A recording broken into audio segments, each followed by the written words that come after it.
Salut les gens, c'est Julie et là je suis dans les rues de Washington. Voilà, je me filme pas quand je suis dans les trucs avec l'État et tout ça parce que je veux pas me retrouver à Guantanamo. Voilà, mais bon, ne parlons pas politique. C'est une réalité plus sournoise que tous les virus, plus dangereuse que toutes les épidémies, plus contagieuse aussi que toutes les infections. L'enfant, c'est pénible. Nous avons eu envie d'aller voir ces gens curieux, bizarres, étranges, qui disent et qui affirment devant la caméra. Boire des spritz un mardi en fumant des clopes, se faire un poulet rôti pour une, remater Friends, aller au parc Astérix ou Tenter de conquérir le monde. Parlons stand-up. Du coup, là, je fais une petite pause cette semaine parce que comme j'ai essayé de faire des... j'ai essayé de faire des open mic d'ici, à Washington, mais c'est pas pareil, c'est pas le même système qu'à New York, c'est un peu plus compliqué. J'ai eu l'impression. À New York, c'est vraiment, en fait, c'est des formulaires. Tu rentres le truc, tu mets $5 ici, il faut contacter les gens et tout. Les gens, ils m'ont pas répondu. Donc je me suis dit, je vais faire une petite pause. Mais bon, comme ça fait longtemps que je vous ai pas parlé, je vais vous faire un petit résumé de mon stand-up à New York. Du coup, écoutez, du coup, j'ai fait ce que j'ai dit. En fait, là, je visais de faire une scène avec du public pour me filmer, voilà, pour avoir une vidéo aussi, pour envoyer à d'autres scènes. Parce que mon but, c'est de faire toujours des open mic, parce que franchement, moi, je trouve ça trop bien. On écrit des nouveautés, on les teste, j'aime bien l'esprit. Il y a des gens qui m'envoient des messages qui ont déjà fait des open mic aux États-Unis, qui me disent « mais tu trouves pas que c'est horrible et tout ?» Moi, franchement, je m'entraîne, je trouve ça trop bien. Je trouve que ce système de jogging de stand-up est parfait. Donc voilà. Mais donc le but, c'était quand même de faire des vraies scènes et tout ça.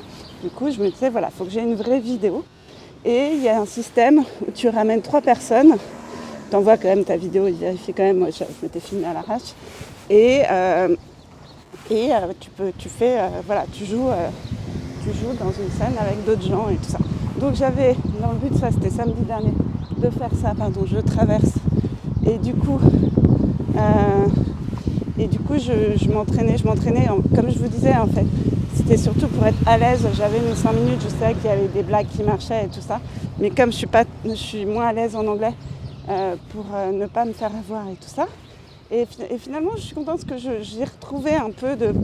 Et là, je l'ai vu, du coup, j'ai fait ma scène et ça s'est bien passé. J'étais plus nerveuse que je suis en France. Enfin, nerveuse comme mes premières scènes, en fait. J'ai quand même vraiment un peu l'impression de recommencer le stand-up. Donc, j'étais plus nerveuse, mais j'ai retrouvé, en revanche... au début, j'étais nerveuse et tout, et je me suis dit, allez, vas-y, reprends-toi et tout ça. Et du coup, j'ai vraiment retrouvé une attitude, en fait, comme... En fait, le débit en anglais n'est pas le même de la langue, et du coup, j'arrive pas à... Mais ce que je pense est bien... pour moi, c'est que je retombe pas sur mes pattes. Je retombe pas dans mes habitudes, le flow que j'ai, d'habitude. Parce que j'y arrive pas, parce qu'en anglais, c'est pas pareil que... Mon flow, il est pas pareil qu'en français. Et là, j'ai retrouvé un truc. Alors, c'était pas parfait et tout ça, mais je trouvais que j'ai trouvé un peu un naturel. Et voilà, franchement, les gens, ils ont trop rigolé, c'était trop bien. Il y a la MC qui est venue me voir à la fin, qui me dit, ouais, je sais plus comment ils disent, genre cool set ou je sais pas quoi. Donc bon, voilà, j'ai reçu des félicitations, pas du jury, mais d'autres choses. Du coup, j'attends la vidéo, là, ils mettent 1 heure à me l'envoyer, mais je vous la montrerai. Voilà, du coup, je vais avoir cette vidéo. Là, je fais ma pause à Washington, je reviens demain à New York. Et, pardon, il y a un monsieur qui fait son jogging. Et après, le but, c'est de repartir et de trouver des shows, quoi.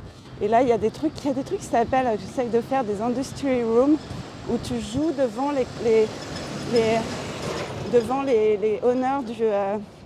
oui, je suis Jean-Claude Van Damme, les propriétaires du Comedy Club, pour voir si tu peux te faire programmer tout ça. Et alors le but, c'est, en gros, je vais essayer de me faire programmer dans des petits comedy clubs, parce qu'évidemment, je ne vais pas faire direct les gros. Voilà, donc ça c'est mon prochain but. Je vais essayer de mettre en place ça la semaine prochaine, peut-être.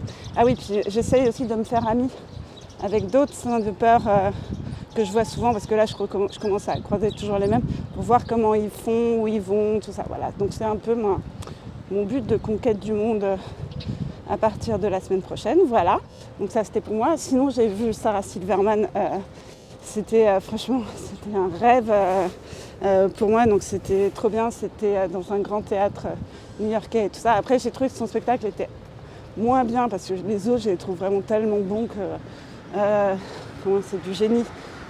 Du coup c'était un peu moyen, mais bon, c'était quand même c'était incroyable de la voir. Voilà, et puis c'était à New York, et elle a fait plein de blagues sur les juifs, genre la moitié c'est des blagues sur les juifs, donc évidemment les gens étaient fous et tout. Franchement non, c'était au Beacon Theatre. J'ai fait un truc que j'ai jamais fait, j'ai acheté toute la marchandise qu'il y avait. Voilà, en mode fan quoi. Voilà, bah écoutez, c'est tout pour cette fois. Je vous raconte la suite vite. Désolée, hein, quelquefois je fais des longues pauses et tout. Voilà, je pense qu'on va prendre un petit rythme.